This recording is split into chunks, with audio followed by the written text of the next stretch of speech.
The following is brought to you by the Social Suplex Podcast Network. This is All Things Elite.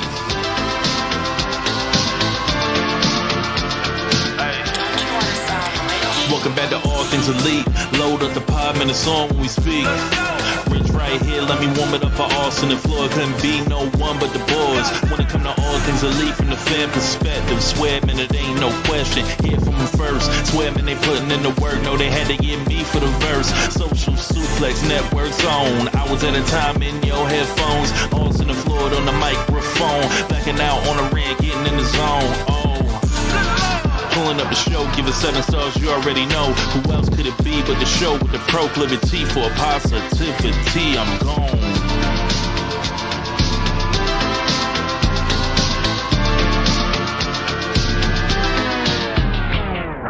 Hello, everybody. Welcome to episode 202 of Social Suplex's podcast about AEW with a proclivity for positivity. Welcome to All Things Elite. My name is Austin Sumwitz. I'm lovely show. Joining with me, as always, is my good buddy and friend, Mr. Floyd Johnson Jr. My man, how are you doing? I am feeling 200. I mean, because we just hit show 200, and now Dynamite hit show 200. It's just like 200 is this magical number, but I am feeling good. I am feeling great. I am feeling like a collider. Oh, and I guess they're colliders, and the Dynamite fans are called exploders. I'm both. So whatever. Yeah. No, but I am just. It's been a good week. Ready for. I was gonna say this Saturday is the first time this is happening. You got SummerSlam and Collision on at the same time. Yeah, it's gonna be a fun. It's gonna be a fun, interesting thing. Can't wait for the wrestling fans to be like, "Oh, WWE kicked AEW's ass" when it's a pay-per-view versus a goddamn TV show. I mean, and it's the one of the four. It's one of the flagships. It's the big four, exactly. Yeah, it's one of the flagships. It's SummerSlam. It's the biggest party of the summer. We got tribal warfare. I'm not gonna run down the thing. No, but I'm just saying it's like, people are gonna turn it on that, but you got cable, you got a little TBS. I do think what last week to show from Collision, and just saying it made over 700,000. It was their highest since the debut. Yeah. Collision's in a good spot. What last week is showing is Collision has a core audience. I think the core audience is about 500 to 600,000 people. These are 500, 6,000 people, 100,000 people, me included, that are going to turn it on the show no matter what. Like, that's what's going to happen.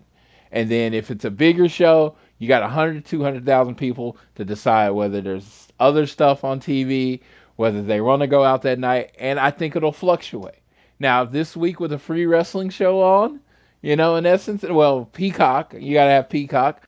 It could affect the number, but I still think the lowest it'll go down to is like 500,000, because I just think there's a core audience that's always going to tune in for Collision. We will see, and on Collision you got a world title match, so we're gonna see, because this is a big show. I mean, they understood. People act like they don't pay attention. They knew this week they were going to be going up against another wrestling show. But, we're going to see what happens there. But I am excited about the wrestling because, I want to watch all the wrestling.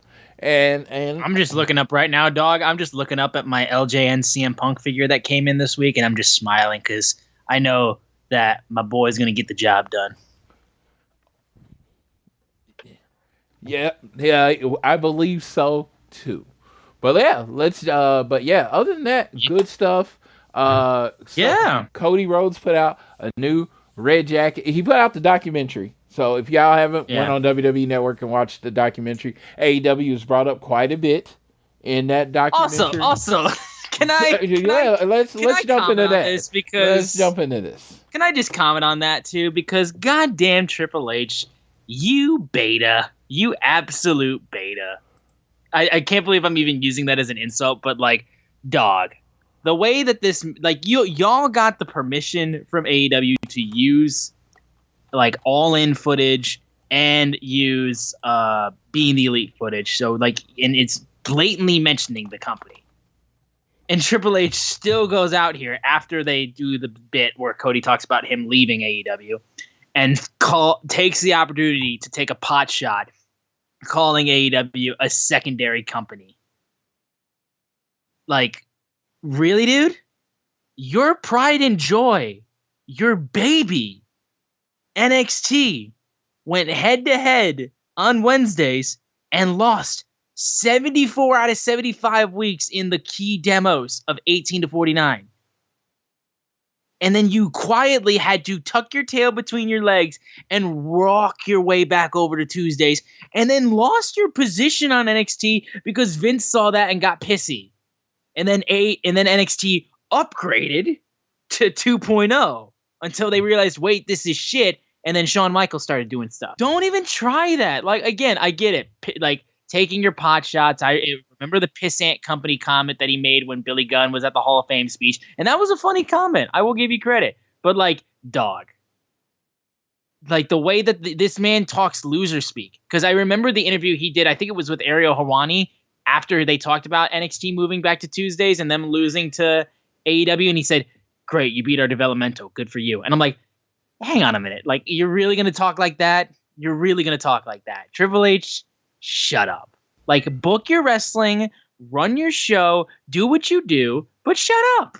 Just shut up.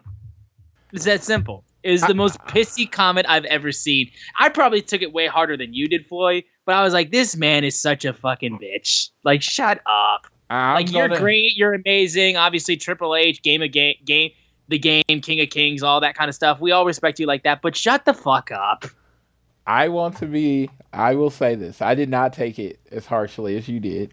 I honestly thought it was a nice, I thought it was a nice way of saying it. I took it completely the other way because he didn't call it a princess and a little company. He went from pissant to secondary. And so he's like, he improved. He did improve. I'm like, I come from a world of Full House, and AEW's Urkel and WWE's Lloyd. Laura. He's wearing you down, baby. He's wearing you down. You went from pissant to calling me a secondary company, and by all definitions of the word secondary, I mean, technically, AEW is a secondary company. Yeah, they're the number 2 American wrestling company in the world. Yes, absolutely. Yeah, by all definitions, secondary, they're a secondary company. And I love Tony Khan's comeback. We're not going to be secondary in London for All In, which is true. And I mean, they're probably about to put on, I think they're only like 3,000 people away and 3 weeks away from putting on literally the biggest wrestling show in the history of the United Kingdom. So, I'm not gonna say anything. I'm not like completely saying Triple H didn't mean anything by it, because he probably did mean something by it. The way that his tone was, I said, I'm all for pot shots, but my response would clearly just be to shut up. Like, you are clearly like taken aback by what AEW has done, and you're pissy about it. Like, that's that simple. It's that simple. I don't know. The way I take it, though, is that I know how petty that company is. Everybody inside of it, like all the higher-ups and all that kind of stuff. I know the pettiness behind it. So I'm a little bit more on guard and a little bit more high-strung with that kind of shit, because I know the pettiness. I just know it. This company's petty, dude. That's just how it goes. And, like, in any other situation where somebody says secondary company like that, like, it's a factual statement. When it comes out of Hunter's mouth, it comes with prepubescent pettiness. I mean, that's kind of how he rolls. So I definitely get what he comes from. And me not taking it offensive, honestly, let's be real, it's probably naive.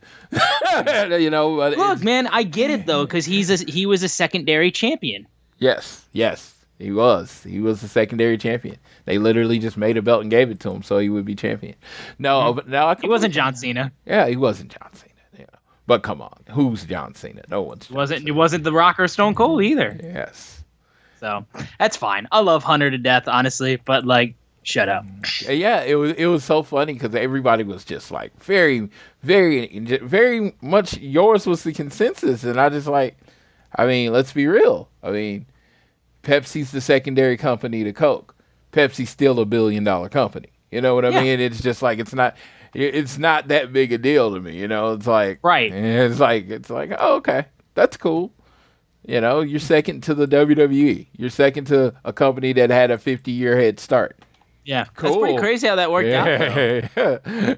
It's like you're secondary to a company that had a 50-year head start. So it's really not that big a deal. No, but no, I laughed at it. I moved on. Of course, it's a Cody documentary, so I was focusing on Cody and his time there, and it was just like him and the Bucks and what they did, and it was amazing, and it was just great to relive those moments. It was cool because a lot of the moments I was literally there for. A lot of the moments you were there for. Yeah, absolutely. So no, the documentary itself was great. Yeah, and they did a great. What I'm going to say is, Dusty was a big part of the documentary. But it was Dusty and how it related to Cody. So they really did a good job of making the documentary about Cody. Yes. Like, even when Brandy was on there, it was in how it relates to Cody. And it was a Cody Rhodes documentary. Because you have so many big personalities in Cody's world, including his dad, his basically a guaranteed Hall of Famer brother, and, his wife, who has a huge personality, very awesome, very opinionated woman, is like, it's sometimes going to be hard coming from that family making the documentary about Cody. I thought that was a good job. Like I said, the only reason this is coming up because AEW was a character. AEW and the Independents was very much a character in this documentary, and it was cool. It was really cool. And I was going to correct you. They didn't actually use any AEW footage. All their feuded footage was from BTE. That's true, yeah. Yeah, they didn't actually use any AEW footage. I thought they used footage of All In, or like at least pictures. It was Brandon Cutler's phone and stuff from All In. You know what? Like, that is fair since that was being the lead. So that's how they got away with just using that. You know what? Fair, because I just saw it as they used Being the Elite and All In. Yes. No, they used Being the Elite's footage, and it's like all they had to do was get the okay from the Young Bucks because that's who owns that footage. But it's fine. I honestly don't think Tony Khan would have had a problem giving them the footage. I doubt it. I doubt WWE wanted to use the actual AEW footage because they're not trying to give AEW any type of press or at the end of the show you'd have to say, footage brought to you by All Elite Wrestling, and you don't want to do that. And you have All Elite Wrestling in your tagline. So no, they don't. I mean, and it's funny because I wouldn't think about this kind of stuff if I haven't learned. I have been trained to think like this because of wrestling now. Yeah. Pretty much. But either way, though, moving off of that talk, we got a lot to talk about. Obviously, like we said, AEW Dynamite 200 just aired 2 nights ago when we're recording when this will be airing. And we got to talk about Collision from last week, which was a hell of a show.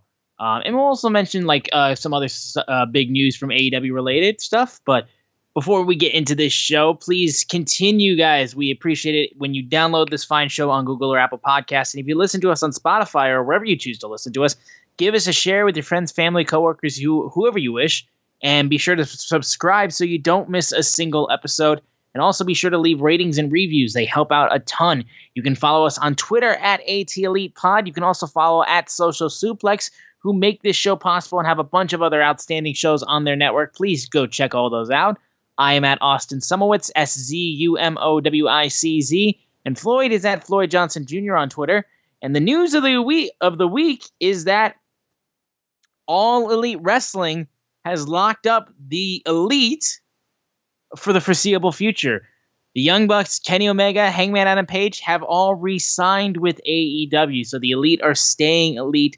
This was something obviously there were some slight concerns in the regards of would they stick around or how long would it take until they eventually re-signed. But at least the good news is that again, I take this signing at least to the factoid of whatever the backstage shit is wasn't enough to drive the Elite away, basically. So the Elite are still sticking in All Elite Wrestling, which again, if they weren't here, it would feel like what the hell has happened, because this company was started off of these guys. They were the whole basis of the starting of this company. So, kind of have to make sure that they stick around at least for the foreseeable future. So it's great news, though. I'm so stoked that they're sticking around. And yeah, I mean, the Elite are exactly what they are, elites. So yeah, this is dope. Yeah, this is amazing news. I am happy that they're coming. I was one of the few people that was 0% worried that this was going to happen. I'll just say this. This is how I saw it. I figured if the number was right, whatever the money is, I didn't think there was any way they were leaving. The Elite, which includes the Young Bucks and Kenny, yesterday in Dynamite, last night on Dynamite, they worked their 14th match this year. Mm-hmm. They worked their 14th match. It's crazy. It's August. Not televised. That's their 14th match this year.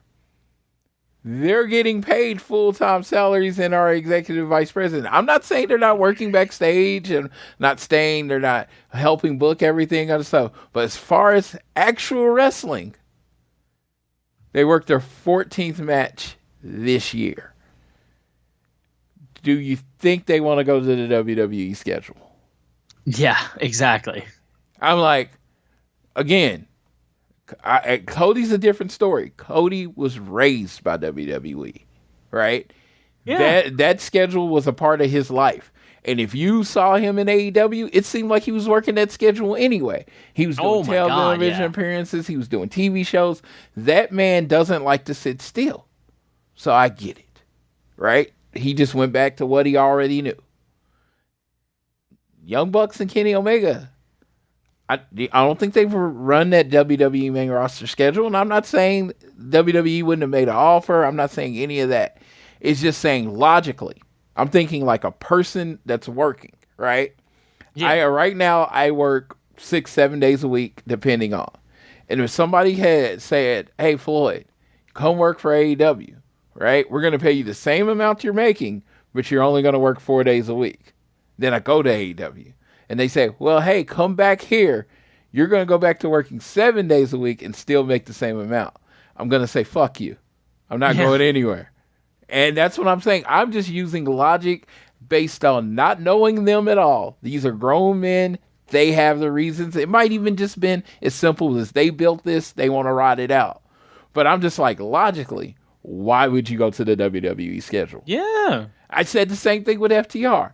No one, everything I said about FTR, when I said there was no way, everybody was like, how you know? Did they say anything? They were like, no. Don't talk to me like that. No. No. It's just, I listen to words. Dak's like, will fly in that day. I spend the day at the show.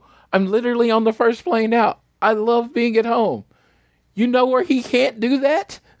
WWE. So it's just like, to me, it's just like me putting, grown man working logic into this. It's still a job.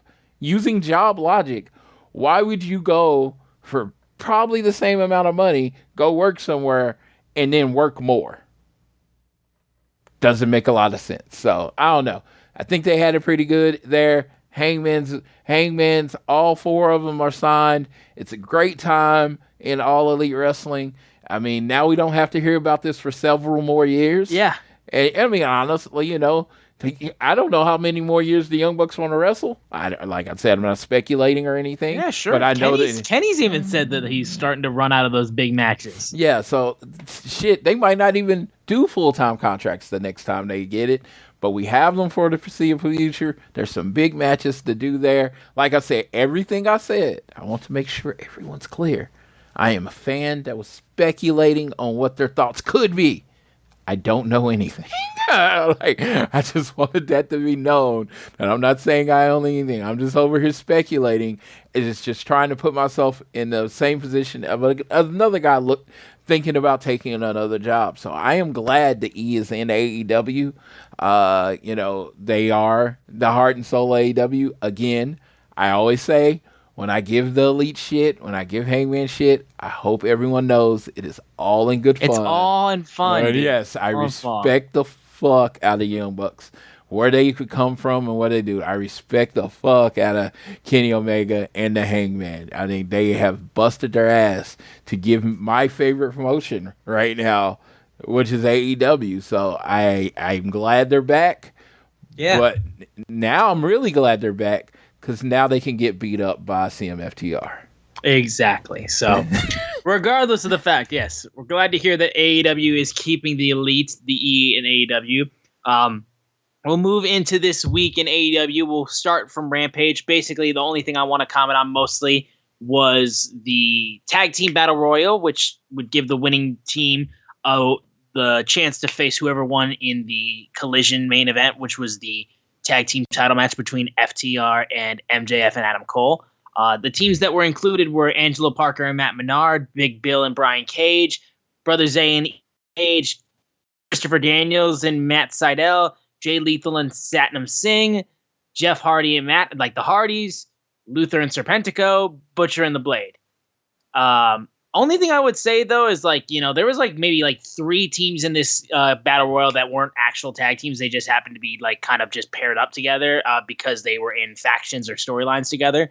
But the winners of the match ended up being Big Bill and Brian Cage. So wanted to comment on that. And then the other thing, too, is that we got Hikaru Shida versus Nyla Rose, which was basically used to kickstart what would be heading into the main event of Dynamite this week, which was Hikaru Shida versus Toni Storm for the AEW Women's Championship. And yeah, I mean, it was just nice seeing this feud that has been in AEW for a little while. Like Shida and Nyla Rose, or Nyla Rose versus Riho, were some of the bright moments of the early stages of AEW's women's division.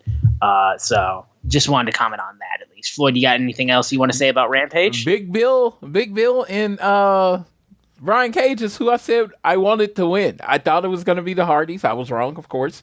Thought it was going to be the Hardys. I thought that made the most sense. But Big Bill and Brian Cage, I love it. I like how they're using that team, honestly. I like big monster tag teams. I always have liked big monster tag teams. And I think they present a threat for FTR because they are so much bigger and stronger than FTR. They're actually a team that if you look back in AEW, and very long time in the WWE, they haven't wrestled a team this size in a long time. So you've gotten, you got Juice and Jay White, and then you got MJF and Adam Cole. They pretty much wrestled a very FTR friendly style, in my opinion. It could be wrong, could be not, or could be right, but I feel like they wrestled the FTR style. This is going to be a different type of match because they're much bigger, much stronger. FTR is all about hitting hard and all that kind of stuff. They're probably going to have to go to more of their technical side and work a limb or something to get through this match. So I'm very excited about what this matchup could mean as far as storytelling for FTR. Yeah, absolutely. Collision now from this past week taking place in Hartford, Connecticut. We got to talk about the ladder match for Andrade El Idolo's mask. That match was killer. And also a big focus on storylines. Like I said, I always love it when wrestling shows can give solid storylines that don't revolve around a title. Andrade and the Dark Order. Dark Order, so my bad. The House of Black. Jesus. Andrade and the House of Black have had a really solid feud that's gone through those first few weeks of Collision, all surrounding Andrade's mask. Going back to what the first episode of Collision had, which was Andrade versus Buddy Matthews, this time putting it in a ladder match, and these guys absolutely killed it. Buddy Matthews literally had his shoulder out of socket and had to go over to Doc to go over to the doc by ringside. Doc Samson. Doc Samson had to pull his arm and get his shoulder back into socket, so he can continue the match. That is such levels of just badass insanity, dude. Seriously, it freaks me out every time I see that, because I could see him holding, not only using one arm when he was getting the ladder set up, and I'm like, is his arm all right? What the hell happened? And then you see him go pulling on the ropes trying to get it back in. I'm like, oh my god, his shoulder's out of socket. I'm like, oh my god. And he was able to still get it set up and get back into the match, and they did such great work. Great character work with the spot with Julia Hart. Her climbing on top of Andrade and then being pushed off of the ladder into Buddy Matthews through the table was a great finish. Loved it, especially considering the fact she was the one carrying around the mask. Her being used in that final spot was outstanding. I love the use of Julia Hart in this feud. And yeah, Andrade wins his mask back and caps off that feud, honestly. A really good opening Collision feud that had nothing to do with championships, but was still highly entertaining. And this match was great. Sorry, mute. A very good match. I very much enjoyed it. Sorry. You're good. You're good. Unfortunately, sometimes I'm reading because, I work during this period of time. So, no, very good match. Don't really have anything to add. I think you covered it pretty well. Yeah. Only some other stuff, too. We got Darby Allin versus a surprise Minoru Suzuki. Darby just wanted to fight somebody, and he's facing Minoru Suzuki. I love this aspect of Darby. He was pissed off about AR Fox, and so he just wanted to fight anybody that come out. And who comes out? The fucking murder grandpa. A guy who will always answer a call for a fight, and also faced off against Darby Allin at Forbidden Door. Dude, you know what's so awesome about the Minoru Suzuki? Wins and losses don't matter to him. It doesn't matter. He still has that same level of fear and just protection around him because he's Minoru Suzuki. He doesn't have the best record in AEW, and it doesn't matter because when you hear Kazanirare, it's all that matters because this dude is over as hell when he shows up in AEW. At some point, he can put you in that sleeper, turn you around, and drop you on your head. And that's all you need. It's just a level of respect. Or like I said, wins and losses don't matter. This was a super hard-hitting match for Darby. Not the type of match that he generally has to, have because, generally he's so much oversized. But, Minoru Suzuki, kind of his size. He's, a little more bigger, but he's kind of his size. It was a very hard-hitting match. That dude bumps and sells like crazy, and he hits him with the coffin drop to get the win. It was good stuff. Yeah. And then afterwards, you had Christian Cage and Luchasaurus call him out on the Titantron, basically being like, you seem to got other stuff going on, Darby, so Swerve and your former friend AR Fox, so you've got a bit of a distraction, Darby, so you can't be distracted when you're vying for my TNT championship.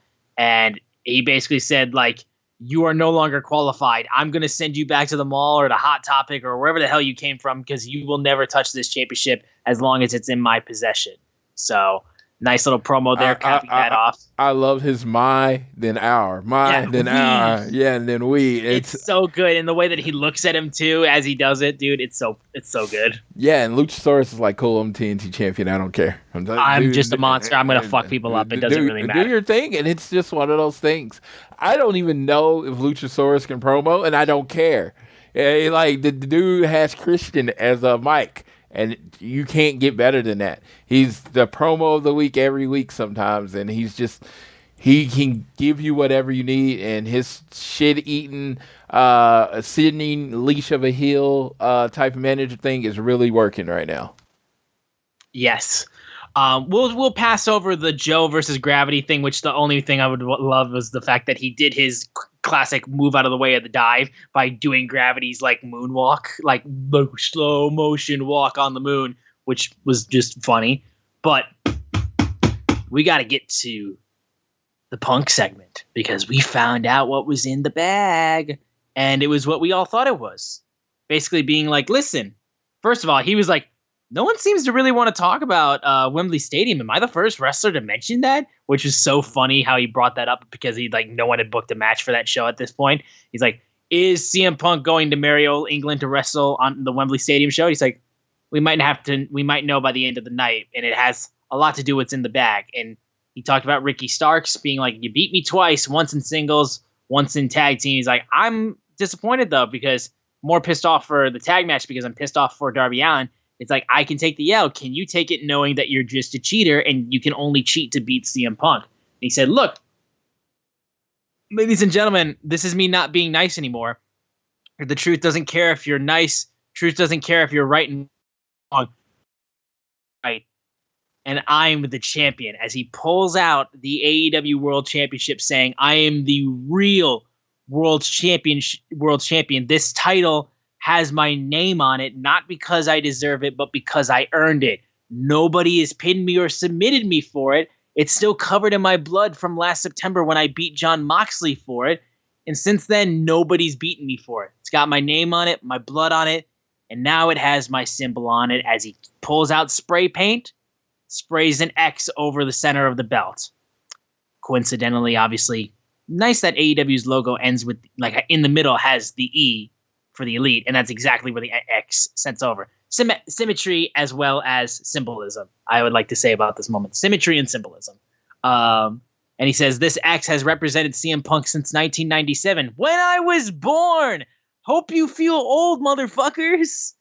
This X is the foundation of what I built my wrestling career on, and it means I'm straight edge, and straight edge means I'm better than you. This title is mine. It belongs on Collision, and this title is not stolen, unlike my catchphrase, diss to MJF. And again says, I am the real world champion, which is what they've dubbed the title now, the real world championship. Ricky Starks then walks out, actually says, like, we're doing a real entrance, play my music, I'm going to walk back, pretend y'all never saw me. Very entertaining. And Ricky was like, I'm sold on gold right now. And regardless, you would have done the same thing if it was the shoe on the other foot last week. So I bit you before you could ever bite me. What's on your shoulder now belongs to me.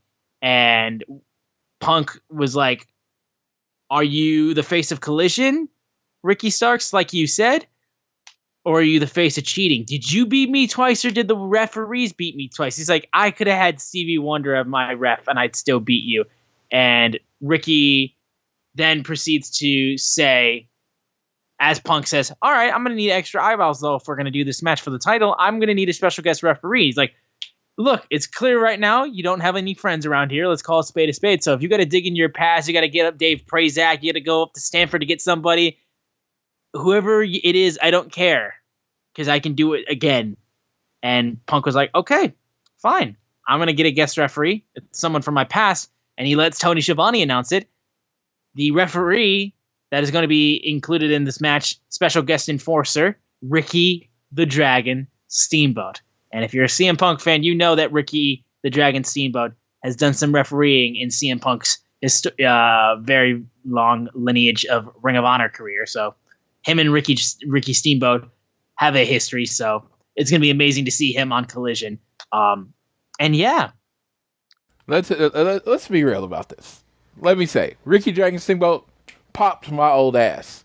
Absolutely. Now, if you're going to talk about people that if you're a CM Punk fan, you know what that means. Popped his old ass. But I do think there's probably a large part of the audience that's like, okay. And I was like, I don't know who it could have been. I don't have an answer. I don't. I'm saying this.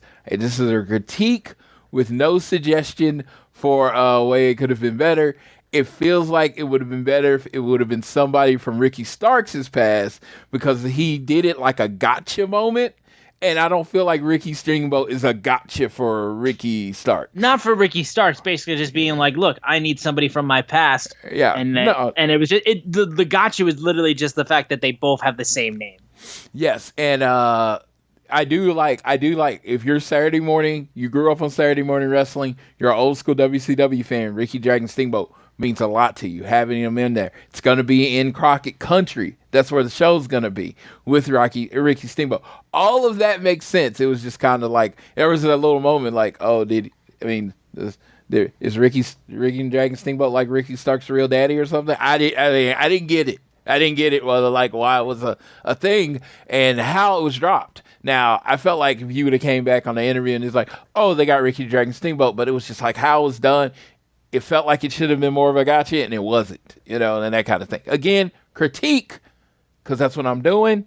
But like I said, I'm very happy about Ricky the Dragon Steamboat being the guy. Absolutely. And I'm happy because the true AEW World Champion, the true, real World Champion. We were there. We saw it happen. Never lost. He never lost the title since he won his match at All Out 2022. That is world correct. Champion. He should be your world champion if you don't cheer for people who are so clearly either going to stab or get stabbed in the back. You can't stab Punk in the back because he's already 5 feet ahead of you, like at all times.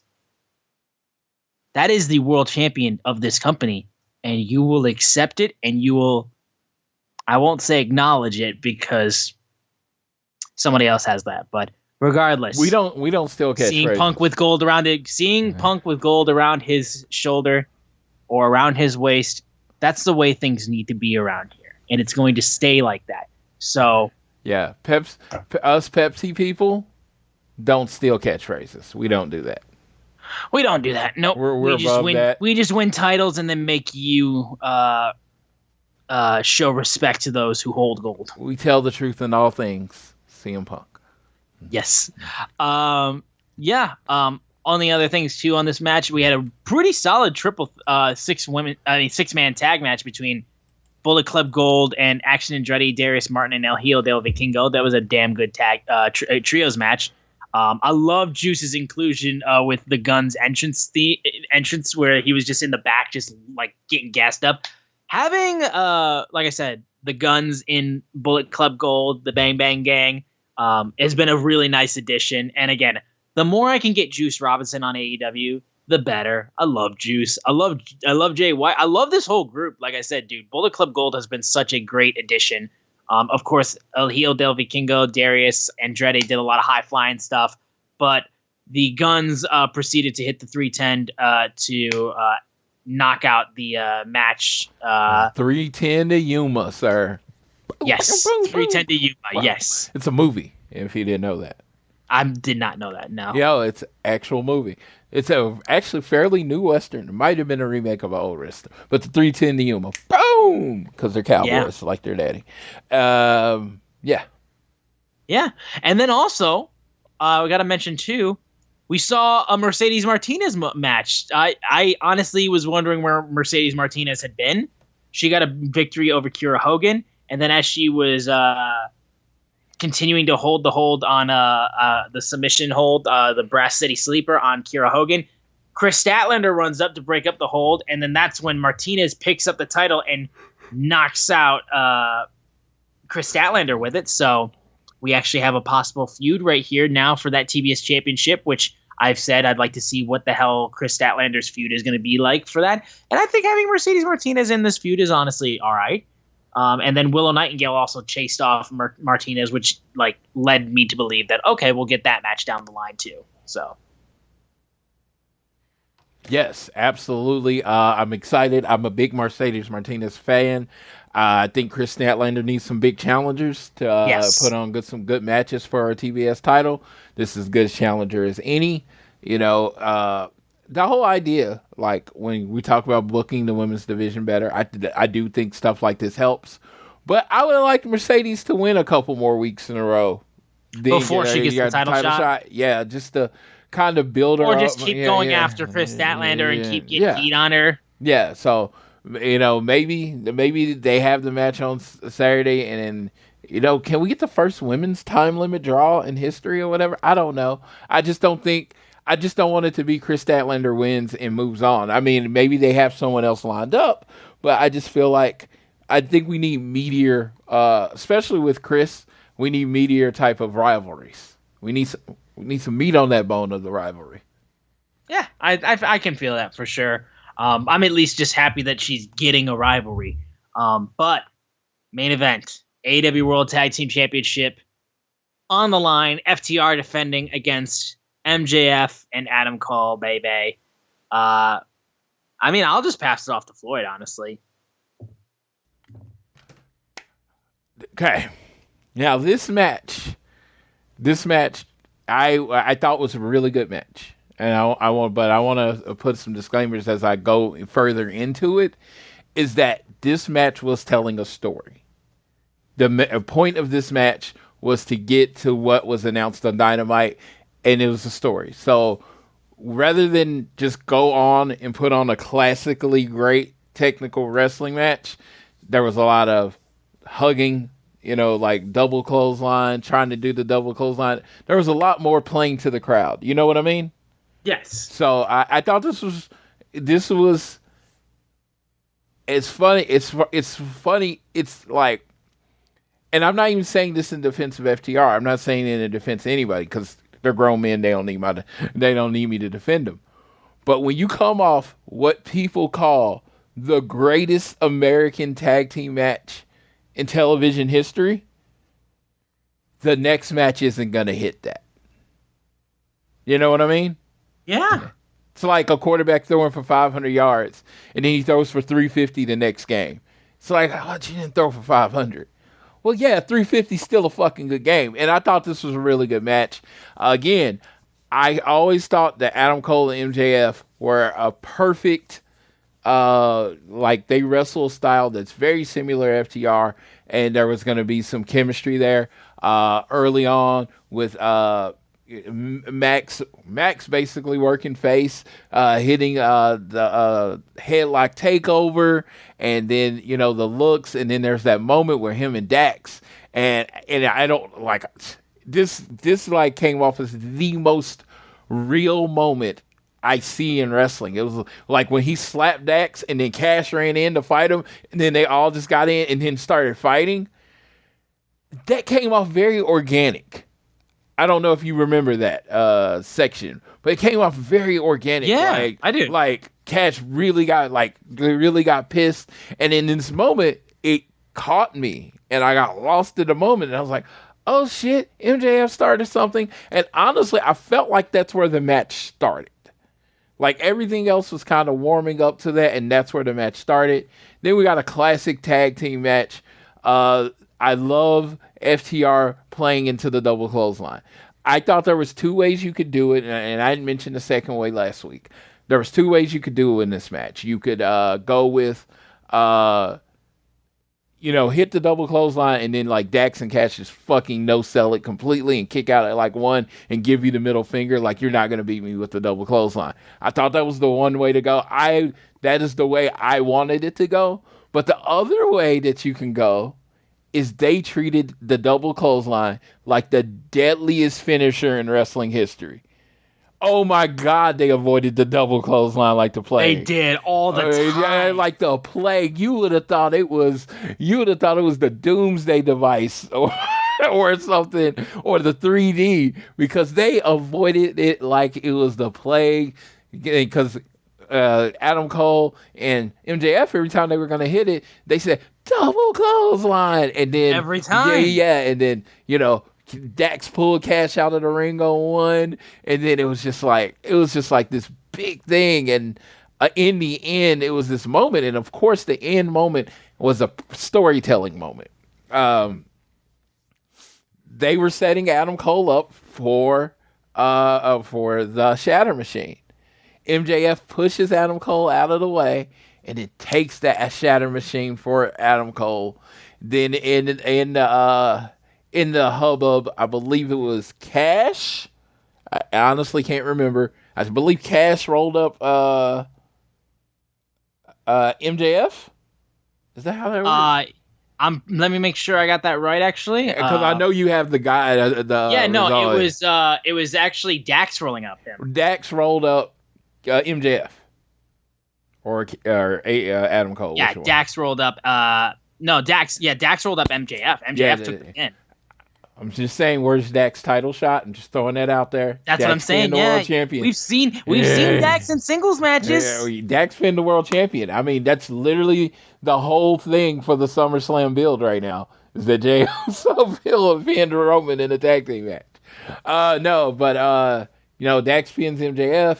They have this moment after, and it looks like MJF's going to turn on Adam Cole.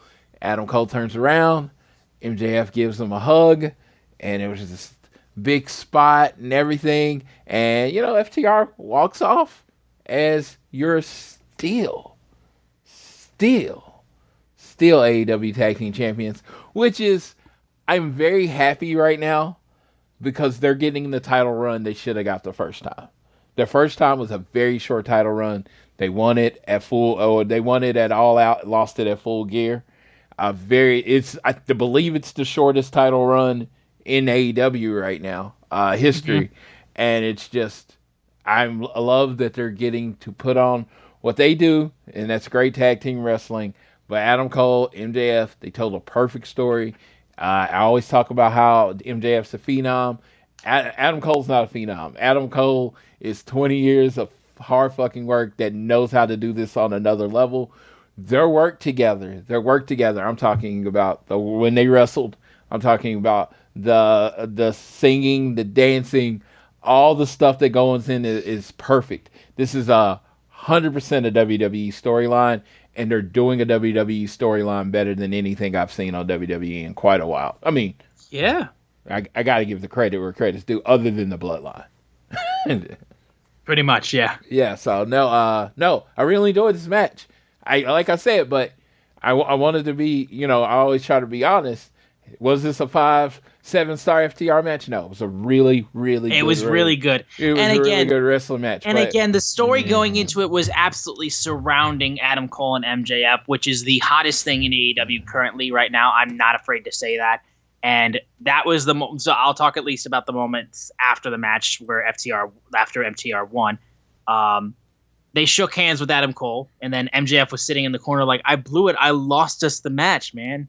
And Adam Cole was like, no, you are still champion. You are still who you are. You have nothing to be ashamed of. He says, I love you. And then as he turns around, MJF then takes the championship and holds it. And he's looking and he's like bashes his head into the turnbuckle, basically like trying to like will himself to do it. And Adam Cole can sense it and hear the crowd. And he's just like, I knew it. It's like in his head, he's like, I knew it. And he just holds his arms out being like, do what you got to do. And MJF titles down. He throws the title down with tears in his eyes, and Adam Cole was like, you didn't do it. And they hugged and just tears in each other's eyes, and they're just hugging, and then they all just had a beautiful moment knowing these two did not break up, at least not yet.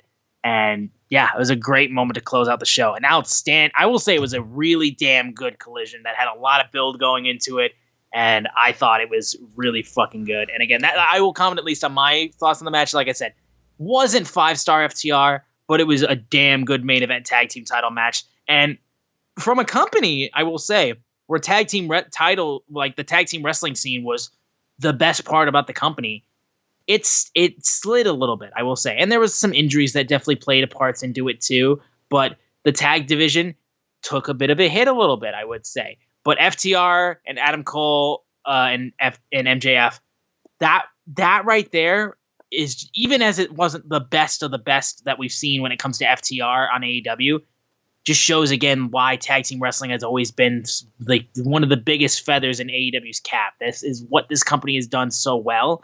And yeah, I mean, dude, this match was another point in that moment. And like FTR is just seriously the best, like seriously the best. Like I love how they were more than willing to be able to be like take up the boo, since this crowd was so over for Adam Cole and MJF, and they were just going to duck the double clothesline every second they got. I can't get back to that. That's one thing I did want to comment on and I forgot about. Oh my God, felt so good. Oh, FTR getting booed. I was going to say, man, didn't it felt more natural? Oh, we were home. For when the boos came out when Punk sprayed the X on the title, dude, I was just like, there we go. Yeah, it was. One of my favorite moments of CM Punk's entire career, holding a championship in front of another guy who's claiming to be the real champion, but he's actually the champion who never lost. Yes, I'm telling you, it's like, when it's a little cold in the house and you get under kind of a warm blanket, that's what it felt like, FTR getting booed. Yes, people were like, oh, yeah, everyone loves them. I'm like, it's cool. It's cool. It's cool. I love that people are giving them the flowers and they're selling merch and they're doing all that stuff. I love it. And I'm buying the shit out of all of the merch. But God damn it, my FTR, my revival, Dash and Dawson. Oh my God. They were hated. They were hated so much. Enzo and Cass, everybody wanted them to win the title so much. No, they didn't. And that's how it was. Everybody was on the flavor of the month. The flavor of the month. Adam Cole, baby. Better than you, baby. Let's buy the shirts. You got your shirts. But FTR kept the belts. Remember that. Remember it. Yeah. Now, we'll move over to AEW Dynamite 200, which opened with Chris Jericho and Konosuke Takeshita versus Daniel Garcia and Sammy Guevara. A solid match, I would say, to open the show. We got the greatness of Daniel Garcia, who I swear to God will just continue to just work just because of that stupid fucking dance. But it was at least a good moment where Don Callis, in the storyline, had the referee distracted by Takeshita, and Chris Jericho's bat was taken by Don Callis, and he hit Garcia in the head. Jericho sees it, and he's just like, "Are you freaking kidding me, dude?" But he was like, and there you go. He kind of, at least in this sense, decided to just roll with the Don Callis family. And I'm willing to say, after the commercial break, Matt Menard was like, "Look, I don't know what the hell is going on around here, but next week, JAS, mandatory meeting. You got to be there." And Jericho just didn't say anything after that. And so we're going to have a mandatory Jericho Appreciation Society meeting where I believe the group falls to pieces. Dude, let me tell you. Next week, I think something is like, it's kind of weird. I think it's going to be a big episode as far as, because it's the 9th. And All In's on, what is it? It's the 9th, and so the 23rd is the go home show for All In, right? This is Tony time. Yeah. This is TK time, right? Like, it is. Like, nothing will be set up for the show, and then it'll be like boom, boom, boom, boom, boom. God, we got 12 matches.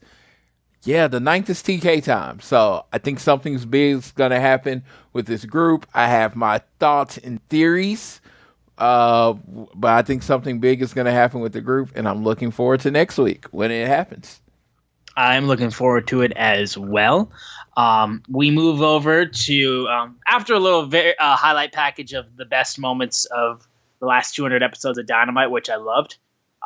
We had the FTW champion. And I just want everybody to know, the first wrestler shown on the 200 were Cody and Brandy. Cody and Brandy weren't forgot. They were right there at the beginning. Right there, dude. From the first show, center stage.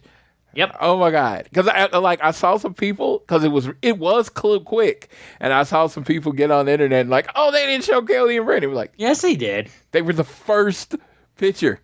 Now, did they move on quickly? Yes. It's so frustrating to me because I am such a Cody fan, but we got to get past this whole giving Cody his flowers and saying thank you for AEW. That guy has moved on, right? He's in the WWE. He's trying to finish his story. He has moved on. AEW is allowed to move on from him. Yeah, basically. They don't. And every time they have a point, they don't have to say Cody got us here. Cody got us here. They don't. No. They don't have to do that. Cody left. Cody's gone. Again, I love Cody Rhodes. I don't watch wrestling documentaries. I watched his one setting. Love Cody Rhodes, but at some point, you got to stop saying, thank you. You know what I mean? It's like, like you do a 5-year anniversary. You're like, oh, the people that helped make this show, that's great. But he left by his own choosing. I don't know why. He's never going to tell me why. I'm never going to speculate why, because I don't know. He left. He's gone. Yeah. Again, let's just move on. Let's just move on. Yeah. Thank you for everything you've done, but let's just move on. Yes. That's simple.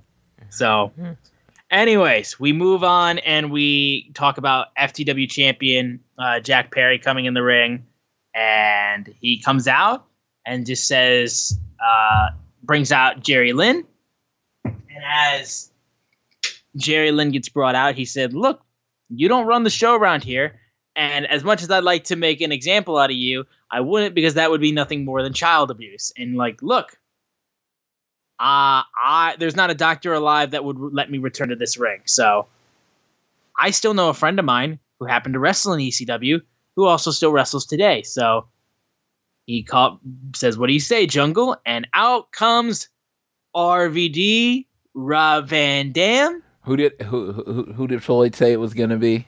You said it was Rob Van Dam. It wasn't a prediction. Spoiler. No. I mean, that was one of my two predictions. My two were either him or Tommy Dreamer. And the But music RVD was his original ECW. Original ECW. Pantera music, actually paid for and licensed. I personally, let me be real, I didn't remember this music. I will say firmly, it took me a second too. I was like, oh shit, this is the Pantera theme that he used in ECW legit. I'm sorry. RVD's One of a Kind is still like so iconic. It's Jim Johnson on steroids. See, like seriously. I actually liked his impact, you know, RVD. Then it's like, oh, effing show. And I was like, I don't know. I just like the, you know, I'm a fan. I like chanting. And it was there was chanting in that song. One of a kind. Hey. Yeah. There's chanting in that. Yeah, I guess they were never going to get that one though. Obviously. Yeah, obviously. No, a friend told me how much RVD loved his music, and he hadn't been able to use it in a long time. So I thought this was really cool. RVD coming out, and he like, dude, you know, like, the dude takes care of himself. I mean, he maybe 15 pounds heavier than he was at his prime. It's really not a lot bigger, you know what I mean? And he still got around. Straight up, yeah. But he was able to take the steel chair, and he dodged the steel chair, and then went for his spinning roundhouse kick, but Jack Perry ducked it. And yeah, RVD and Jack Perry for the FTW Championship under FTW rules next week on Dynamite. It's going to be amazing. I'm just so stoked. It's got me really excited about that. I feel like, okay, so Jungle Boy, when he was a face, had a heater in Luchasaurus. I feel like he needs a heater. We've said that. We've said that he needs somebody that can be his heater. Yeah. Yes, absolutely. he needs an enforcer, a big guy, somebody there. I don't know who it would be. That was the sense though. Like we said, like it kind of in our heads we were like, man, if Christian wasn't doing the TNT Championship stuff with Luchasaurus, he'd be a really good heater for Jungle Boy. Yeah, and it's like I don't know what they're gonna do. Maybe Christian and Luchasaurus and all of them get back together and they all have all the belts. I don't know what they're gonna do. But I'm looking forward to next week because I get to see the whole effing show. And y'all understand, when I was young and I'm watching wrestling, I'm watching WWF and watching WCW, and, you know, occasionally, we're in Oklahoma, so we didn't get to TV shows, but my friends would have tapes of ECW. And I remember seeing a Rob Van Dam versus Jerry Lynn match. And I am not the super wrestling historian. I am not JR, so I'm not going to tell you what date or what show it was. But I watched RVD versus Jerry Lynn, and honestly, it changed how I watch wrestling forever. It's one of those definitive matches, definitive moments in your wrestling fandom where it's like somebody presents something in a way that you never seen it presented before. I honestly, Ray Phoenix was another person like that for me, where you see somebody do something in a way that you've never seen it done before, because he would put on these banger, amazing matches.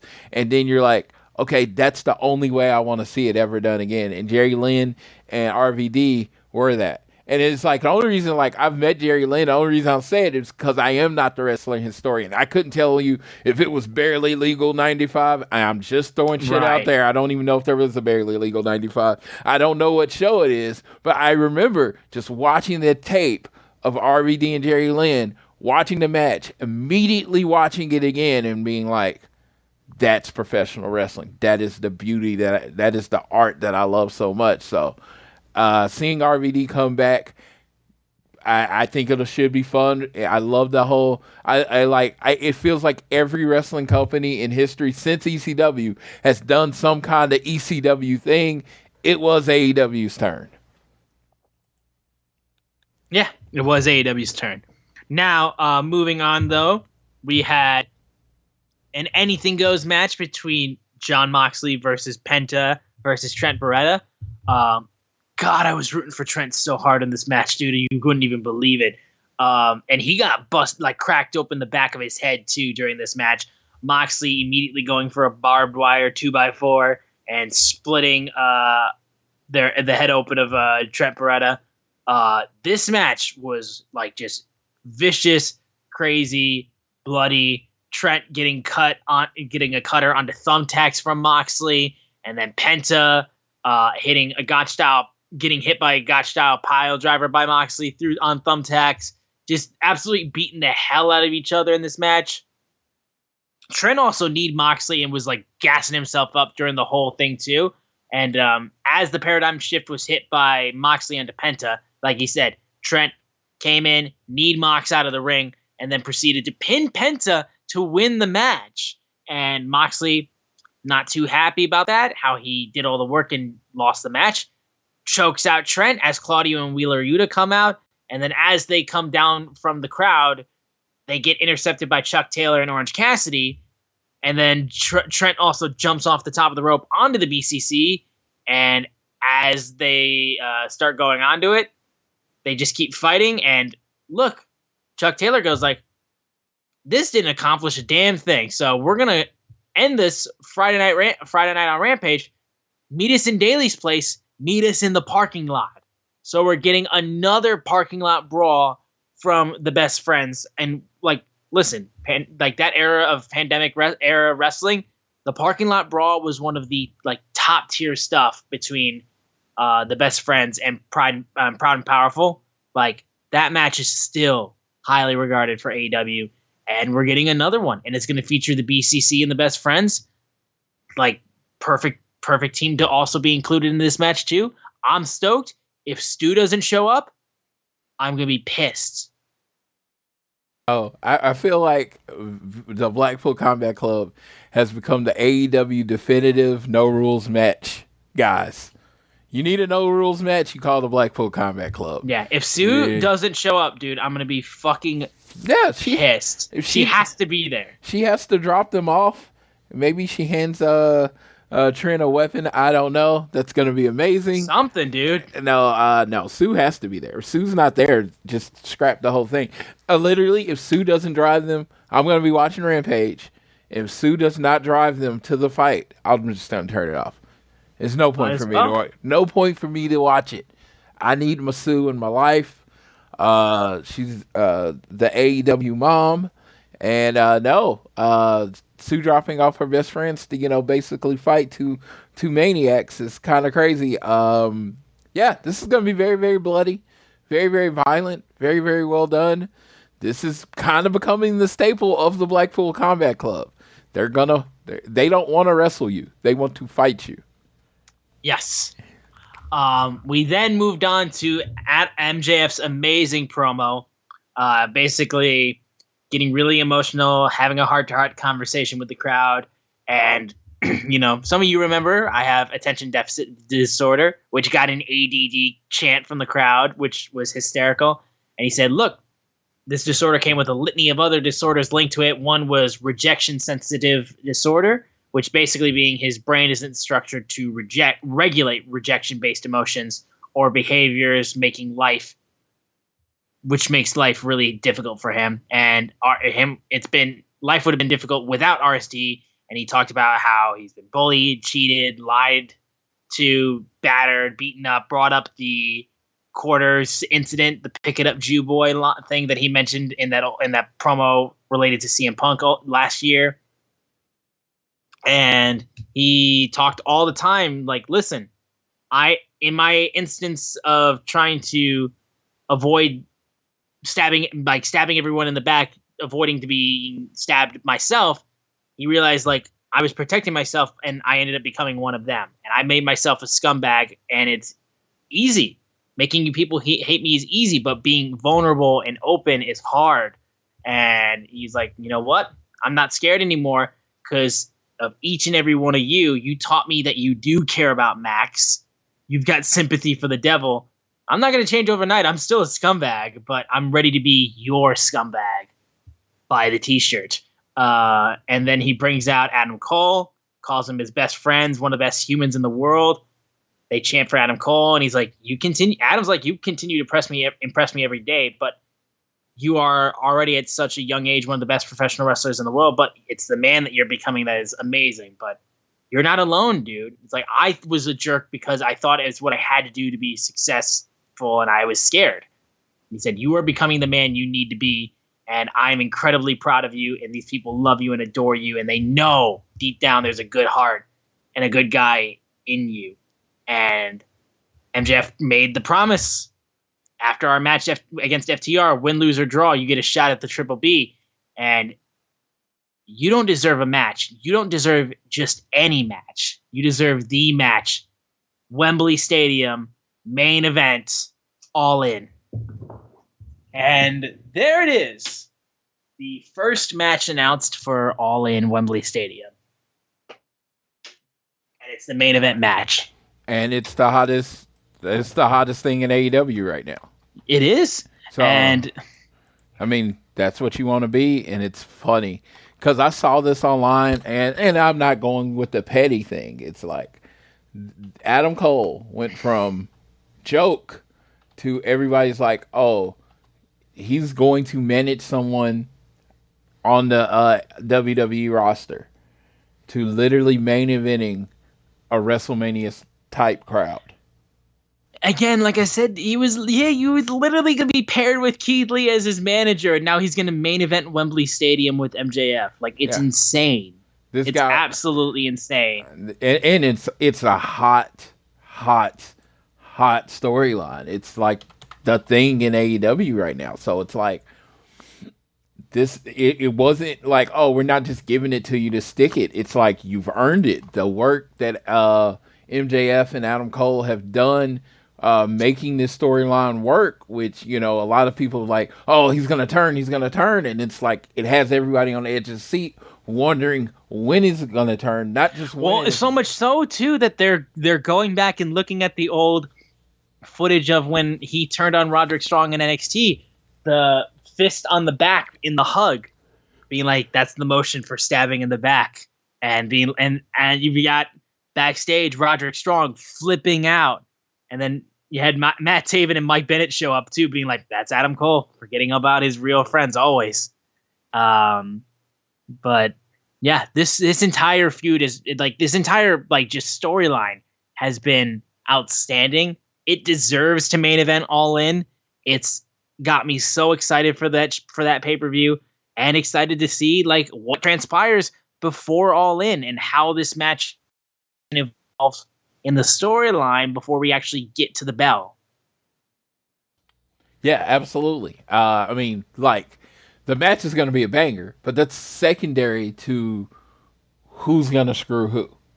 And are we just and how is it going to take place? Are we just going to get a regular match? What's going to happen here? It's like, is it going to take place is the screwing going to be taking place at Wembley?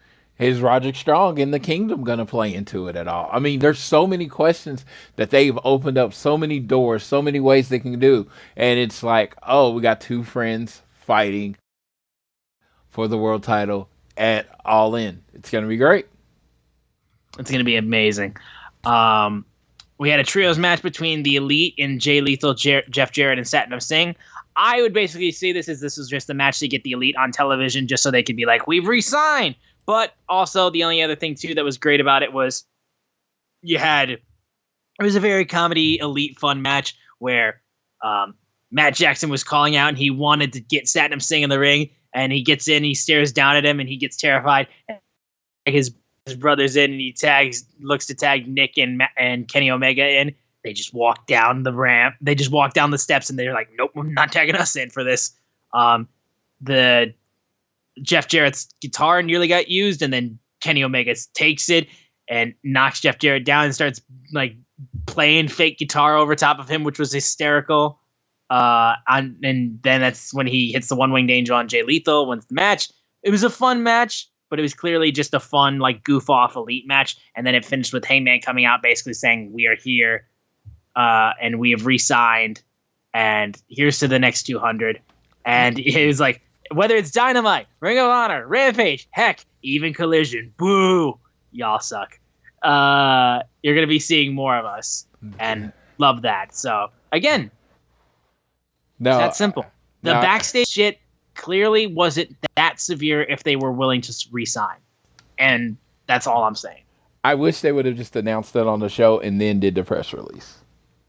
Yeah, it would have been really cool that way, honestly. And the match makes way more sense if he comes out. It at least gives the build up to the announcement way more than we know. Oh, this is just so the Elite could get on TV so they could announce it on TV. The only thing I can think of is that somehow it had leaked, so they decided, just to take control over it. Because that moment just seemed like the perfect moment to actually announce it. Imagine absolutely. Everybody in the audience not know what's coming, that pop or whatever, when they say, "Oh, we're back," and it's like I still kind of was like, "Yeah, it's good." And again, I've already talked about how much I'm happy that they're there. But Jay Lethal, Jeff Jarrett, Satnam Singh, they understand their role in the company. It's probably as much as any wrestler understands their role in the company. Yeah, straight up. Can we talk about how good that Mogul Embassy segment was when they invaded the Buddy Wayne Wrestling Academy you and talking jumped about Nick Wayne? You talking about the snuff film that we watched that played? That's what I'm saying. That's like, dude, that segment was great. Like, dude, I am like, I just don't want to be like just sitting up here just telling people how awesome someone is. And I've been saying it for months now that Swerve is leveling up. And this whole the AR Fox thing, and then you got Stokely there just looking what's his name? Prince Nana just looking as smarmy heel as anything. And this is like real like gang warfare, gang violence type shit. And he's like, I'm coming back to take everything away from you. And they beat the shit out of Nick Wayne. Dude, this was such great heat for this group. And dude, I've said this, and maybe people think I'm crazy for it. Like, because let's be fair, Hit Row on WWE's main roster, fallen off a bit. If Swerve Strickland was still part of that group, they would honestly be way more over. Yeah, I want to say this. I want to give a shout out to all the old people that listen to the show. This reminded me of a certain scene through a movie, and it was there was a movie called The Last Dragon back in the 80s. Barry Gordy's The Last Dragon. The villain in the movie was named Show Nuff, and he comes in with his gang into the hero's family's pizza room and then beats the shit out of everybody in there and like throws the kid in the trash can. And it was just like at the end of this scene when in the 80s, I hated Show Nuff so much and just wanted him to get beat up. And that's how I felt last night. I was legitimately angry at Swerve and wanted him to get his ass kicked, which to me is the best. That means you're doing your job. Yeah. Pretty much. That means you're doing your job. So It was really, really good. And it's got me excited to see the feud continue. Ring of Honor World titles were being defended. Aussie Open versus the AAA Mega Champion El Hijo del Vikingo and Commander. One thing to say on this match was the amazing fucking jumping off of, I can't remember, jumping off of Mark Davis and then hitting a fucking Canadian Destroyer after jumping off of Mark Davis and hitting it on Kyle Fletcher. And then they proceeded to do like stereo moonsaults off of the top rope while walking on the top rope.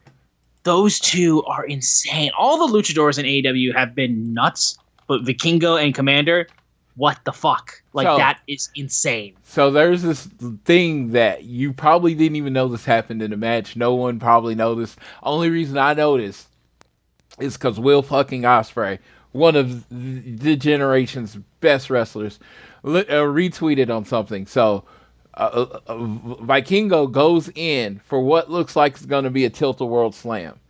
He rolls up Kyle Fletcher's name back on the side. He does like 3 turns, takes his legs, wraps it around his head, and then flips him over. And literally, Will Ospreay put, what the fuck? Because I can honestly say, until someone slowed it down, I didn't know what he did. It was that dynamic and that fast. He basically rolled up his shoulder, then turned it into a Hurricane Rana or a leg lock takeover. And it's like, when you make Will Ospreay say what the fuck in all caps, you have done something. For real. So, yeah. It was, again, when you're so good, people have to slow it down to see what you did. That's exceptional on another level. Because I saw him take the move. I was watching it and I saw him take the move. But he did it so quickly, I really didn't even know what happened. Yeah, I didn't register what exactly had happened. So Drainmaker on Twitter, at Drain Damager, as in brain damager, but with the B and the D, right? He posted it and it was just like, and he had slowed it down, and I was like, oh shit, he did do that. Yeah, Vikingo on another level. Yeah, I'm so stoked about it. I think it's going to be like, these guys are on another level. Anytime they're on AEW, I always get so gassed because they'll always do something amazing. They're just so entertaining. Yeah, man. United Empire, very much like, if FTR didn't exist, they're my favorite tag team in wrestling. They're big, they're strong, they're fast, they're violent, they're physical, they're everything I like in wrestling. And yeah, their finisher is sick. And I consider myself, when I want to turn on that part of my head, I can be a very critical observer of wrestling. I don't think there's anything they can do better. Yeah, all I know is that if you give United Empire a trios titles match, I'm going to be fucking freaking out so much, because it will be insane. Yes. If we see that down the line, I just got to say. Absolutely. Because if we see that, I'm going to lose my mind. Yeah. But main event time. The AEW Women's World Championship, Toni Storm defending against Hikaru Shida. And this was a good women's Dynamite match. And that also featured a title change. You have been waiting on this. This is all you, sir. Okay. So, first of all, want to open it by saying, I love Hikaru Shida. I think the fact that she finally gets to have a women's championship title reign in front of fans is amazing. I think it's a great moment for her, because I think it's about time that she had this opportunity to run with the AEW Women's Championship when there's fans in attendance, because she never had that opportunity in the pandemic era. So, first off, want to say that's been a great chance that we get to see her run with that title, and I want to see what she does with it, and I want to see what they do with it. And Toni Storm has been damn solid as the AEW Women's Champion. I love the Outcasts. All three members of them are great. I just want to put that out there. But there's been a lot of talk, as always, about the AEW Women's Division. There is a woman can you confirm to make sure, because had the tweet pulled up and my phone just messed it up. So can you actually bring up the woman who was talking, the woman wrestler who was talking about the women's division on the inside? Yeah, Lufisto. So she basically, sorry, I feel a sneeze coming on right now. I don't know why that is the case. It's going to hold it and it's not going to go, and it's going to be really annoying. It's gone now. So we'll just move on. Lufisto basically had a call with some women's wrestlers inside the company. She did not name names, but basically said, to the effect of what we've kind of almost sort of been initiating a little bit, which is the fact that Tony Khan doesn't give a fuck about the women's division. Now, we've said that in a sense of it's not his focus. We've said that before. He very much has a focus on the male storylines and those types of things, and the indie-rific stuff and all that kind of stuff, CM Punk, all that. His hands and his interest for booking the company are in different ways. The women, unfortunately, have taken a back seat. We've said that. We have not been afraid to say that, and it's not been a focus of Tony Khan. Now, this main event women's match seemed like, title change and have this on the main event as a shut up kind of thing. I'm booking the women, get calm the hell down. They're going to be good. You got to chill out. But I will also say, too, because I know there's a lot of people that are jumping down AEW's throats for this, and I honestly want to bring up a case, and this doesn't absolve AEW. This doesn't absolve the lack of booking of the women's division on television and how we typically only get one women's match a show, or we get maybe two feuds tops for the women's division. And even with the TBS Championship, this is only just the first feud that we're getting, Mercedes Martinez and Chris Statlander, and we don't know if this is going to extend past one match. So I'm not absolving AEW for what's happening with the women's division. It should be booked better. I think that's the case. But I would like to also offer a statement saying Women's wrestling should be booked better. Company-wide, not just AEW. WWE also falls into this bracket too, because I want to, honest to God, ask you, tell me another storyline involving the women's division in WWE that doesn't involve Rhea Ripley or Ronda Rousey. Tell me. Honestly, tell me. Like, because we all know the people that are being used. We know Becky Lynch. We know the 4 Horsewomen are still being booked on television and stuff like that. But, like, are the storylines really kicking? Or is the main thing that's in everybody's head with WWE the Bloodline storyline and the fact that they want Rhea Ripley to step on them? Seriously, women's wrestling is in a lull right now. And it's a sad thing to say because there's so many talented women's wrestlers out right now. But we are in a low point for women's wrestling. And it doesn't just involve AEW. It involves WWE too. The New Japan Strong division just got started because they've been doing American shows. And if you do American shows, you have to have women's wrestling. And really the only woman to kind of really make a splash there's 2. There's Willow Nightingale, who's now doing stuff with AEW consistently. And there's Mercedes Moné, and she got hurt. She's still slowly, we're going to get to the point where she's coming back and gets back into full speed and all that kind of stuff. But women's wrestling is in a lull. Like, industry-wide, women's wrestling needs to be booked better. Because, like, seriously, the one thing that people talk about with women's wrestling in WWE is how hot Rhea Ripley is and all that kind of stuff. And that's tied with Dominic Mysterio and all that stuff. Rhea Ripley hasn't really done much defending of her title. She's just walked around with Dominic most of the time. She hasn't had any challengers necessarily for that title. The women's match that just got booked for SummerSlam got pulled for time. They put a pointless battle royal on SummerSlam and pulled the women's match off the card. That has actively happened. So it is not just an AEW situation where they're the only ones booking women's wrestling wrong. WWE isn't doing a great job with women's wrestling either. And look, NXT's not in a great place either. Like, obviously, I'm a little bit more out of the loop in that regard, but I haven't even seen many people say a lot of great stuff about Tiffany Stratton. I heard Great American Bash. That women's match was pretty rough. So it's not in a great place. The whole industry of women's wrestling is not in a good place. And this tends to happen where certain areas of wrestling gets in lulls. Other fans get pulled into what's interesting them at the time. The Bloodline storyline, MJF and Adam Cole, CM Punk, FTR. Like, other storylines are pulling people's attention, and women's wrestling hasn't been involved in that. Now, I think the entire women's wrestling world bounced back because there are so many talented women, and there are opportunities for all of these women to be booked in storylines that intrigue the audience and get people interested. I truly believe that. But I just want to step in at least to be like, look, this is an industry-wide problem.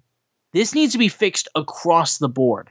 So don't dog on one company for it. Get on everybody. Vince, Hunter, Tony Khan, everybody should be booking women's wrestling better because it is an industry that needs women's wrestling in this day and age because it has such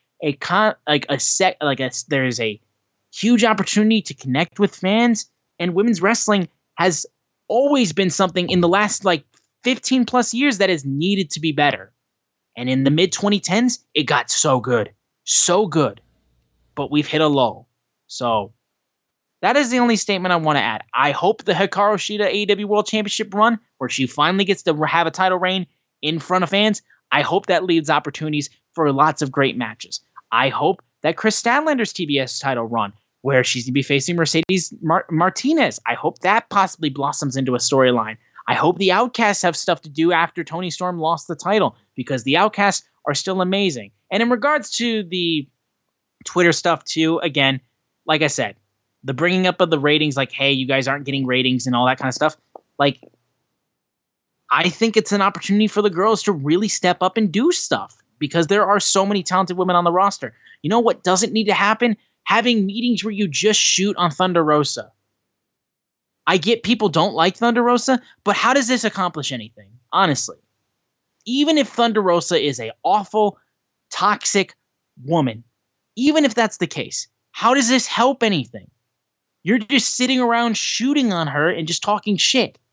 You guys aren't doing stuff to push the women's division forward. I'm not saying that that's the case with everybody, but I'm just saying if what that Twitter statement was true, that was the thing. Just dedicating meetings to just shoot on Thunder Rosa. And also, why is TK involved in that? Very confusing. The whole ordeal was very confusing. But okay. At the end of the day, I just want that to be made clear. Women's wrestling needs to improve across the board. That's all I want to make the point for. I don't know if All right, so this whole situation, I love that you said if this was true. The thing about Lufisto, from what I understand, she did one match on Dark and maybe had an interview with TK. This is her basically communicating how other people feel, and how other people feel in AEW. And I don't think anything especially sensationalized or whatever came from it. I mean, it sounds like she's describing a locker room with cliques, and she's describing a place where people are trying to protect their spot. Unfortunately, in wrestling doesn't tend to be, at least most of the time, run like a meritocracy. It's not like, oh, you're the best wrestler, so you get this spot. It is based on connections, ability, some ability, the ability to draw, ability to make money there, but a lot of it's connections who you're friends with. You click up. I made this point in the group that I was in. The Click literally runs WWE right now. So making clicks, strength in numbers, that's a thing. So I don't think that described anything like what was described as anything quote unquote toxic. Some coworkers don't like each other, whatever. Organizing groups to diss someone, I don't know if that happened. Again, this person's not in the locker room. She's reporting what she's heard. She's reporting someone else's experience. So I do my best to just take that with, as much respect as them, because I really have no real experience with Lufisto. I don't think I've watched her wrestle a lot. I mean, maybe Impact or whatever, but nothing she's done has been particularly memorable to me. That is not an insult to her. I watch a lot of wrestling, so there's a good chance I've watched wrestling and seen people wrestle that I don't remember. So, no, I take her at her word, but I also say that when you're outside, you don't necessarily know the whole story. I don't think the locker room has anything to do with booking. I say this when it comes to booking and it comes to women's wrestling, it comes to TV. I think as an outside wrestling fan, talking as a fan, you just have to have, a path. You have to be able in a point to see what was coming. Chris Statlander beat Jade. We knew that was coming. It made sense. It made sense in this. They have been building the storyline for a while for Stat to come in. When Thunder Rosa beat Britt, when Britt finally beat Hikaru Shida, it was all mapped out and planned. So we do need to get back to that. And I do think Hikaru Shida could be what's called a get-right champion. Sometimes when a division's having a problem, you put the title on someone that is just really stable. They might not be the most over person, but they're always going to put out good matches. They're going to put a good shine a good light on the title. Hikaru Shida is the perfect person for this role in AEW. But she needs a hot feud. And that's what the women's division is missing, is a hot feud. They built the Outcast, and then there were some injuries to Jamie and all that stuff, and there was no pivot. You needed a pivot. And so we will see what's going to go forward. I'm going to take this Hikaru Shida. I'm going to say this is the best foot forward on hopefully a start to a new path. Again, proclivity of positivity. I'm always going to try to look into the bright side. But I have been very clear since 2019 when me and a former co-host of this show, Amy, were on One Nation Radio, that the women's division has bright spots at times, but nothing sustained. Nothing a sustained level. And what that means is it's going to mean sometimes taking the hit in the ratings to help build characters, to help people get used to people being on TV. And that's what you're going to have to do. You're going to have to invest in time, invest in story or whatever, and just really focus on getting this division over. Yeah. But largely, again, there's no perfect wrestling company. AEW is my preferred wrestling company, and I love WWE. I love WWE too, but I can tell you a lot of stuff I don't like about WWE. I can tell you a few things I don't like about AEW. So that's my whole thought. Shout out to Lufisto. Like I said, I'm not saying she's lying. I'm not saying she's telling the truth. I'm saying we don't know. And that's where I'm going to stick with. And my comments were based on if it was true and if it's not true. And like I said, it didn't seem like Tony Khan was back there beating people with kendo sticks or something like that. It didn't seem like there was a huge abuse thing going on. It just sounded like locker room clicked up. People clicked up. People have friends and they're dicks to other people. That's wrestling. That's been wrestling. It is what it is. Yeah, like I said, it's an instance where, like I said, I'm not absolving any of the problems. I'm not trying to be like, oh, look over here for other problems. No, it's like there's problems in AEW with women's division. There's problems in WWE in the women's division. Women's wrestling is just struggling right now. And I don't want that. I want women's wrestling to be thriving. There's a lot of fans who love women's wrestling. And so many of the girls who are wrestling nowadays are unbelievably talented. More so than there has been in women's wrestling for decades. There is so much talent nowadays. We need stories of these girls that matter. And like Floyd said, sometimes to get some of these take a hit in the ratings. You broke up, right? You broke up right there. So sometimes what? Oh, sorry. So sometimes, I was saying what Floyd exactly said, like earlier on. Sometimes you have to take a hit in the ratings in order to slowly build a storyline that will pay off dividends in the future. Where these girls will be crazy over, this story will be over, and you'll get a big money match at a pay-per-view. It's that simple. So, also, the other thing that I will say that I have liked about it is how everyone has come to agree that Ruby Soho is a gem who should be protected at all costs. And I've said that from day one. I love Ruby Soho. Got to say that off top. So I love how that's also a thing that's kind of come out of this whole Twitter ordeal. But yeah, support women's wrestling across the board. And I hope maybe this is a sign of better things to come. It has been a company that has had high points in women's wrestling, but not a lot of consistency. Yes. So this is how you support women's wrestling. Don't turn your channel. Don't leave your seat. Buy shirts and merchandise. That's how you support women's wrestling. Yes. Buy their shit. Don't have we're looking at the top 10 of Shop AEW. Guess what I don't see? Yes. Support your people. Exactly. All the way through. Support your people all the way through. Yeah. But that's it for this week in AEW. Going into the preview for Rampage that'll be airing tonight when you guys hear this. We are going to have, of course, the parking lot fight between the Blackpool Combat Club and the Best Friends. Swerve Strickland and AR Fox will be in action. We get Ethan Page and the Hardys versus the Butcher, the Blade, and Kip Sabian. And Anna Jay versus Sky Blue on Rampage. And then in terms of Collision, they already defended the tag team titles, but they're going to be defending it again, this time against Big Bill and Brian Cage. FTR facing off against Big Bill and Brian Cage. And the real world champion will be in action defending his title against Ricky Starks. CM Punk is going to wipe the floor with him. And then we're going to get the TBS Championship match between Chris Statlander and Mercedes Martinez. 3 big title matches on Collision. 3 big title matches. In a week they're going up against SummerSlam. So they're trying. They're doing their damnedest. Yeah, they're being like, hey, there's got to be a reason for you to at least watch it, or at least DVR it. And let's be real. What are you excited about on SummerSlam? Like, seriously.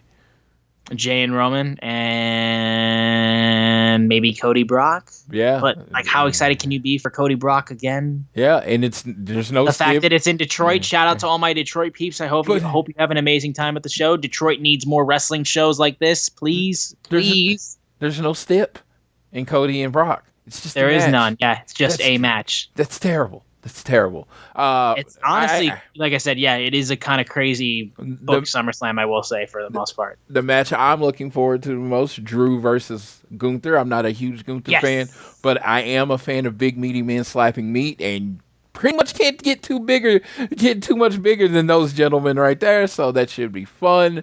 But no, AEW has an amazing card. I always say stay vigilant. I have to admit, I am going to have some friends over, and we are going to be watching SummerSlam. But, and I was like, oh, I feel so ashamed. The wife, brilliant idea. We have this thing in the living room, and she's like, why don't you just bring the other TV in? So we're going to be watching SummerSlam and Collision at the same time. Fuck the world, love wrestling. Yeah, there. Yeah, one's gonna be on mute, unfortunately, but we're gonna have them both on because gotta support it. But yeah, definitely support AEW. Support your. I'm gonna be trying, dude. Like, there's actually a meet and greet happening Saturday morning in Detroit, where I'm gonna try to meet Sami Zayn and Kevin Owens. Hey! I've never met those two. And they are two of my legit favorite people in WWE right now. I'm going to try to see if we can make that happen. It's at a Cricket Wireless. Heads up, actually. Do you know how do you have to buy something for a Cricket Wireless? No. It's a completely free meet and greet. Are they completely free? Completely free. Take a chair. Awesome. Get there fucking early. Because, unfortunately, you got an extra 30,000 people in there for it. So... However early it is SummerSlam day. Yeah. However early you think it should be there earlier than that. There you go. Okay. Well, we'll see if we can make that happen. Like I said, it's the day that I work too, and I got to be able to make it back from Detroit to home so I can work that day. So we might not even be able to do it, but we're gonna try, because if I can beat Sami Zayn and Kevin Owens, we're gonna fucking try.